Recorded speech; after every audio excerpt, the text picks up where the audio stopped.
La policía de la capital mexicana respondió a la escena del asesinato de una anciana en la colonia Moctezuma. Una mujer fue aprehendida como única sospechosa del hecho. Desde el primer instante, era evidente su parecido con la Mataviejitas, la asesina más buscada de México. Al principio no teníamos la certeza absoluta de que se tratara de ella, a pesar de la similitud del rostro con el busto. El secretario me pide que le diga que si la persona que está en la patrulla se parece o no al tablado. Digo, se parece mucho, pero déjeme entrar al lugar de los hechos. La puerta que da a la calle, le viene un patio pequeño y luego la puerta que da ya hacia el interior de la calle, de la casa. Lo mismo que encontramos en todos los demás casos se repetía en esto. Estuvieron platicando, estuvieron viendo toda esa situación de ganarse más la confianza y la señora, la víctima, le ofrece un vaso de agua y después de eso se da el evento.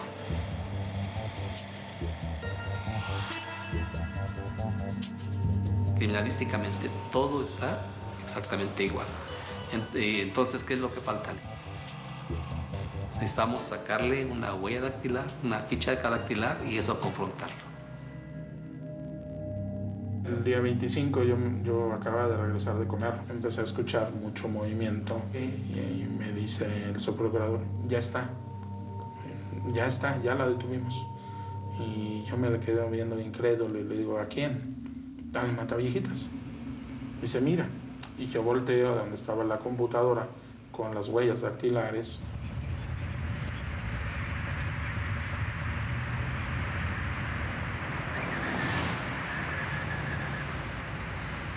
Hicimos el cruce de datos y la huella digital que había aparecido en la radiografía en el 2005 coincidía absolutamente con la huella digital de esta persona. El nombre de la Mataviejitas resultó ser Juana Barraza Samperio, de 49 años. Coincide con este retrato hablado, que es el que se ha venido, así es, el corte inclusive de pelo, aunque pues recuerden que también por estas personas que utilizan peluca, esta confesa aquí frente a los medios de comunicación. 25 de enero del 2005, aproximadamente a las 14:30 horas, advirtieron que una persona de complexión robusta corría en sentido contrario a la circulación, llevando consigo dos bolsas, una de la mano y una de plástico, golpeando con esta última al primero de los elementos que intentó detenerla, logrando contar con el apoyo del segundo para sujetarla. Poco antes de que pase a los medios, estábamos sentados en la mesa que antecede a la sala de prensa. Estaba yo en esta posición, ella estaba aquí en una esquina de la mesa y le digo, bueno, Juana, tenía la cabeza agacha. Le digo, ¿y por qué? ¿Por qué lo hacía? Y entonces ella levanta la vista y con esa mirada terrible me contesta, por coraje. Por coraje. Sentí mucho coraje.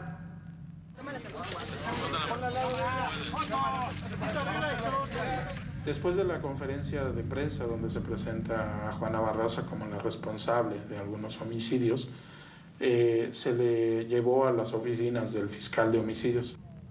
Era la primera vez que tenía ante mí a un asesino serial. Era exactamente igual al busto que hice. El busto y Juana eran igualitos. La primera duda que teníamos tanto su servidora como todo el equipo era el por qué. ¿Por qué las viejitas?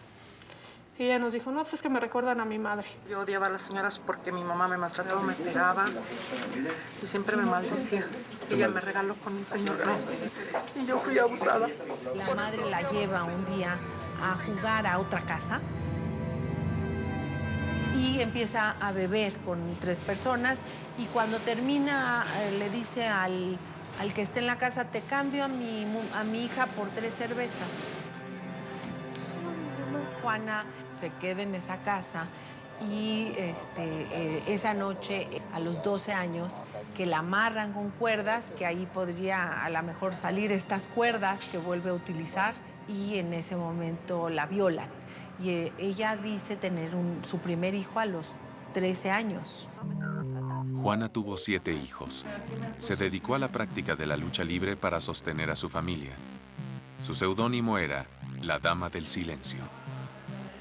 Juana decide ingresar al mundo de la lucha libre. Una forma de sacar esa agresión fue incorporándose a la lucha libre. En una de las luchas se llegó a lastimar la columna y el médico le dice que si ella sigue en la práctica de la lucha libre puede quedar inválida.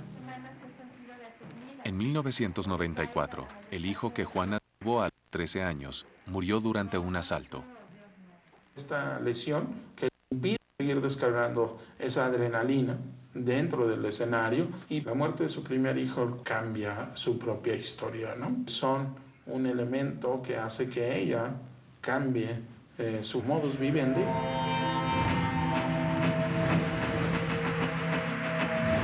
Cuando esta viejita la empezaba a ofender, o ella sentía que la habían ofendido, como que regresaba en ella esa sensación de una víctima. Le dije que cuánto me iba a pagar por las colchas y eso. Y me dijo, y le digo, ay, es muy poquito, señora, de Europa, mis cosas. Son gatas y todavía quieren ganar los dos. Cuando yo, la verdad, mejor sí, yo agarré la liga, pero esas no las traía yo. Esa estaba encima de su mesa, yo la agarré y con esa le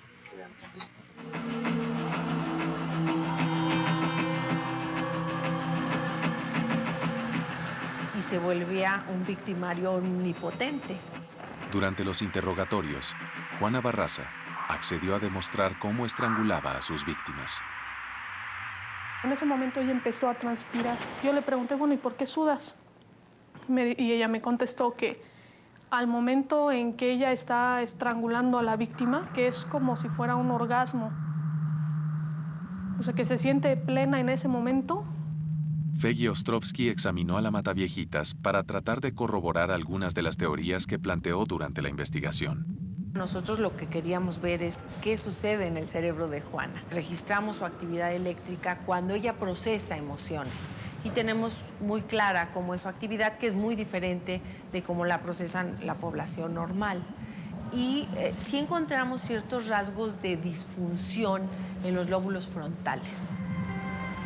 Juana Barraza Samperio fue condenada a 759 años y 17 días de prisión. Sabemos que la Mataviejitas actuó muy probablemente en 33 casos. De esos 33 casos, actualmente se encuentran cabalmente comprobados 21. Bien, ¿qué pasa en los casos restantes? Que no hay prueba, no hay testigos. En el momento en que los familiares encuentran a la viejita, limpian el cadáver, limpian el lugar y le ponen veladoras. No merezco perdón, ni de Dios, ni de nadie. Perdón.